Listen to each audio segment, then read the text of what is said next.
कितनी अच्छी खुशबू है। दीदी ने जरूर आज खीर बनाया है। जाती हूँ, देख कर आती हूँ। बढ़िया, बहुत बढ़िया टेस्ट है। क्यों दीदी, कैसी हो? हाँ, मैं तो अच्छी हूँ, तुम कैसी हो? कैसी हूँ मत पूछो दीदी, पूछो कि मैं क्यों हूँ। क्या हुआ? और क्या होगा, कुछ भी अच्छा नहीं लग रहा है। मुंह में स्वाद ही नहीं है, मन में खुशी नहीं है। मुंह में स्वाद नहीं है क्योंकि तुम्हें खाना बनाना नहीं आता। रोज रोज बस पानी भात और कच्चा प्याज खाने से क्या मुंह में स्वाद आएगा? मैं तो तुम्हारे जैसा हर समय कचर कचर करके खा नहीं सकती, पर सेहत का ख्याल तो रखना होगा ना। बड़ी आई अपनी सेहत का ख्याल रखने वाली। तुम चेहरे के बारे में क्या समझोगी मोटकी दीदी? हाँ? क्या क्या कहा? कान में गंदगी है क्या तुम्हारे? सुन नहीं पाई? मैंने मोटकी कहा, मोटकी। फूल फूल करते एकदम बलून जैसी बनती जा रही हो। अच्छा नहीं होगा, अच्छा नहीं होगा मिठाई। तुम्हारे मन में जो आ रहा है मुझे बोले जा रही हो। मैं कुछ बोलने नहीं आई हूँ, मैं सावधान करने आई हूँ। ज्यादा खाओ मत, बलून के जैसे फट जाओगी। हाँ, मैं बलून जैसी फटूंगी या उड़ जाऊंगी, ये तुम्हें सोचने की जरूरत नहीं है। तुम अपने खुद के शरीर का ख्याल रखो। पतली सुकड़ी कहीं की हवा आए तो उड़ जाए। मोटकी, बलून के जैसे फूल फूल कर एक दिन फटाक से फट जाओगी। मैं महाराज के पास जाकर तुम्हारी शिकायत करूंगी। तुमने मुझे मोटी और बलून कहकर मेरा अपमान किया है। मेरे ही घर आकर तुम मुझसे झगड़ा कर रही हो। मैं तुम्हें नहीं छोड़ूंगी तुम्हें। ऐसा मजा चखाऊंगी कि याद रखोगी। दीदी के साथ झगड़ा करके कितनी शांति मिली, दिल एकदम खुश हो गया।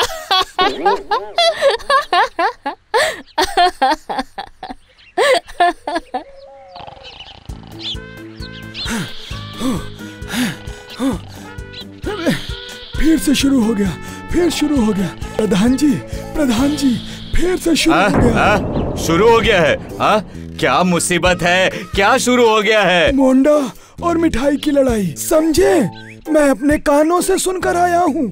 फिर से शुरू हो गया लड़ाई दोनों में। अब ये अच्छा हुआ या बुरा हुआ, ये मैं समझ ही नहीं पा रहा हूँ। ओ, देखते हैं।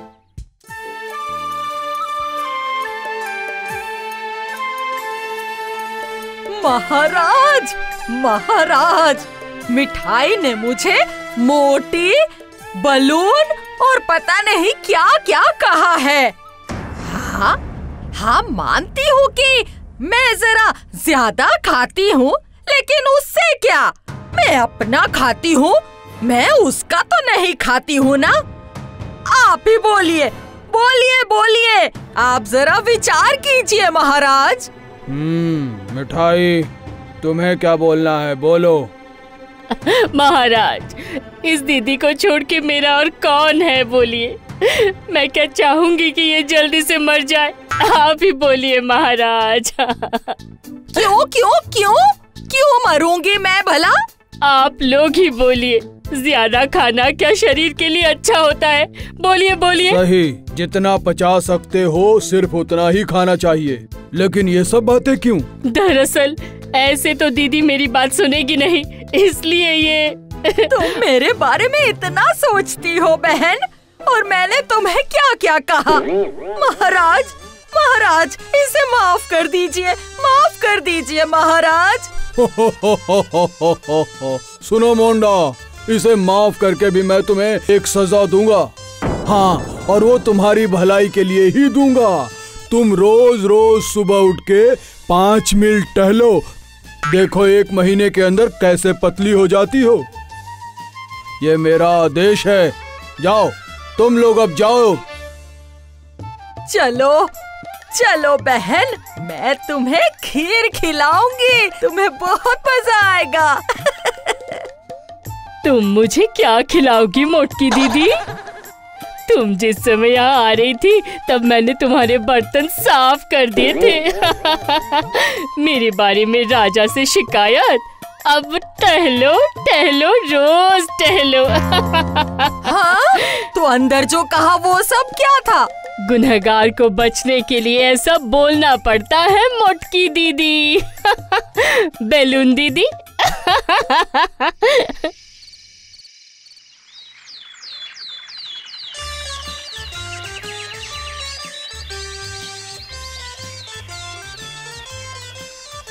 क्या मोंडा माँ जी, इतनी सुबह सुबह कहाँ जा रही हो?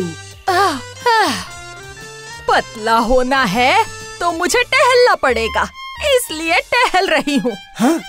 लेकिन अचानक दुबला होने का भूत कैसे सवार हो गया आप पर? भूत क्या शौक से सवार हुआ है? मुझे कहा कि मैं बलून जैसी फूल गई हूँ, मैं मोटी हूँ। मैं 1 महीने के अंदर पतला होकर दिखाऊंगी उस सुकड़ी मिठाई को, देख लेना। होना ही पड़ेगा, मुझे पतला होना पड़ेगा। रोज रोज 5 मील चल के 1 महीने के अंदर पतली हो जाऊंगी।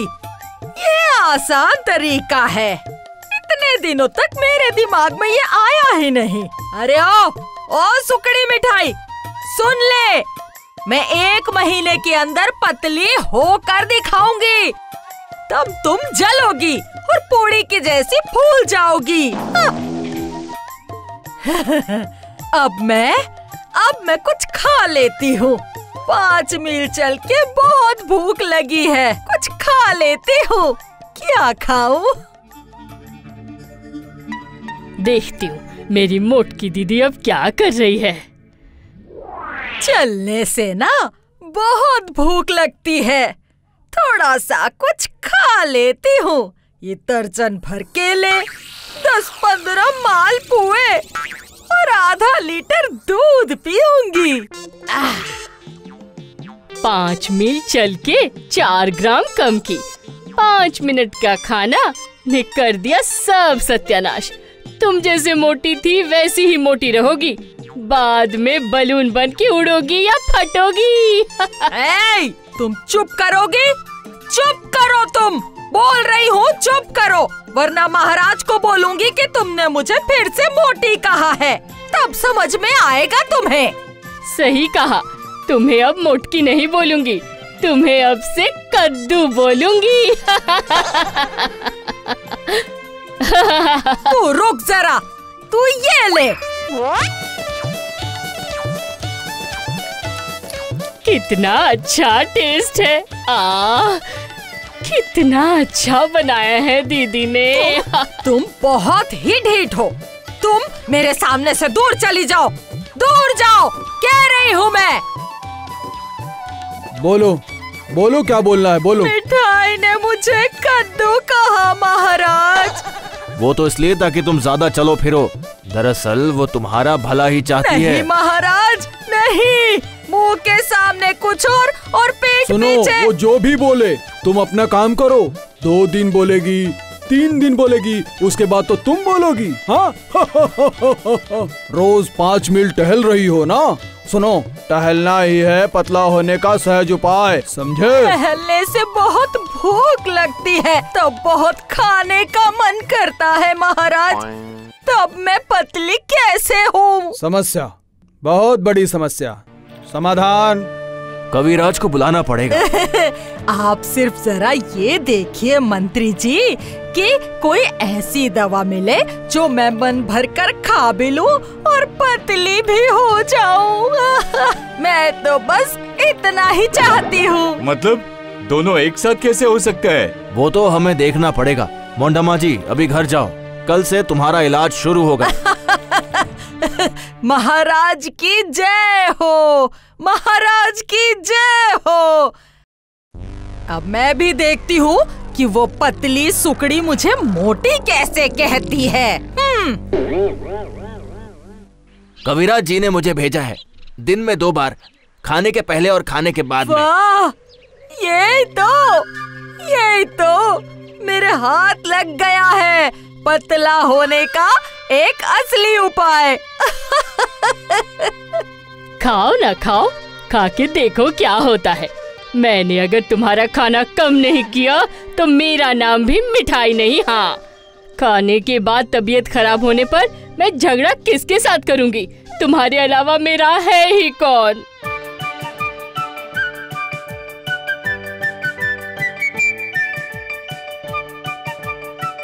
ए सुनो, 2 किलो चंद्रमुखी आलू दे दो मुझे। आज मैं टेस्टी दम आलू बनाऊंगी और साथ में लाल लाल ताजा टमाटर दो। 1 किलो टमाटर की चटनी बनाऊंगी। सोचकर ही मुंह में पानी आ रहा है। खाओ खाओ, खाते जाओ, मुंह में पानी आना बंद हो जाएगा, हाथ का पानी सूखेगा नहीं। अरे बाप रे, फिर से पेट में गड़बड़ हो रही है। अरे क्या करूं? बाप रे बाप, अरे अच्छा नहीं लग रहा है। मुझे घर जाना चाहिए। घर जाती हूँ। अरे माँ जी, सब्जी ले जाइए। अरे कहाँ जा रही हैं? अरे ले जाइए भाई सब्जी, माँ जी। अरे जाने दो, माँ जी को अभी बुलाओ मत। माँ जी को अभी जल्दी है, बुलाने का फायदा नहीं है।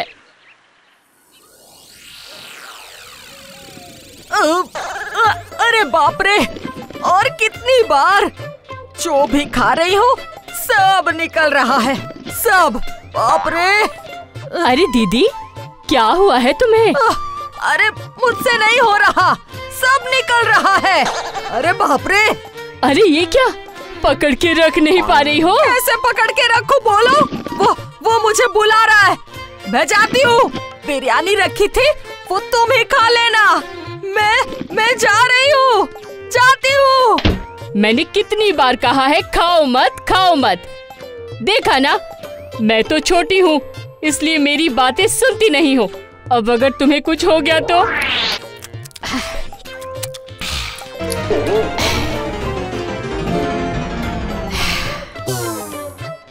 दीदी, खाना तो बहुत स्वादिष्ट था। ये खाना वाना छोड़ो और कविराज जी को बुलाओ। जल्दी करो। अरे बाप रे, अरे मर गई। कविराज जी को बुलाओ जल्दी। मैं जाती हूँ। मोंडा माँ जी, अभी कैसा लग रहा है? ओह, बहुत कमजोरी लग रही है। मोंडा माँ जी, तुम्हारा इस तरह खाने को रोकने के लिए मिठाई ने सुझाव दिया है। दरअसल इस तरह की कोई दवाई होती नहीं है कि तुम खाती भी रहोगी और पतली भी हो जाओगी। मतलब ये सब मिठाई का काम है। गुस्सा मत करो मोंडा माँ जी। मिठाई से इतनी लड़ाई के बावजूद वो तुमसे बहुत प्यार करती है। तुम्हारा इस तरह से खाना तुम्हें मौत के नजदीक ले जाता है। हाँ, एक बात याद रखो मोंडा माँ जी, अगर ज्यादा दिनों तक अच्छा खाना चाहती हो तो कम करके खाओ। समझी ना? इससे शरीर भी अच्छा रहेगा और मन भी अच्छा रहेगा। हाँ, याद रहेगा महाराज। मुझे माफ कर दो दीदी। गलती मेरी थी, तुम्हारी कोई गलती नहीं थी मिठाई।